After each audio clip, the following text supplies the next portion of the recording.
ஹரே கிருஷ்ணா. அனைவருக்கும் வணக்கம். திருக்கூடலூர் ஆடுதுறை பெருமாள் கோவில் பகுதி 2.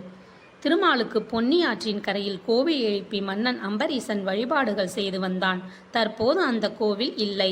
காவிரியில் ஏற்பட்ட வெள்ளப்பெருக்கில் அந்த கோவில் அழிந்து மண்மேடாகி விட்டது. மூலவரும் தாயாரும் இதர விக்கிரகங்களும் எங்கோ அடித்துச் செல்லப்பட்டு விட்டன.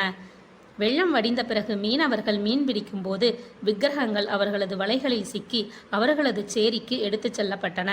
மதுரையில் அரசாண்டு வந்த ராணி மங்கம்மாவின் கனவில் ஸ்ரீ மகாவிஷ்ணு தோன்றி மீனவர் சேரியில் சிலைகள் இருப்பதையும் அவற்றை மரியாதையுடன் எடுத்து வந்து கோவில் கட்டி வழிபாடு செய்யுமாறும் தெரிவித்து மறைந்தார்.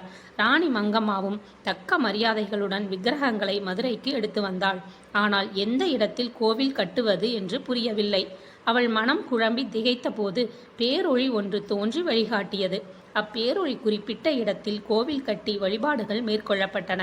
அந்த கோவில்தான்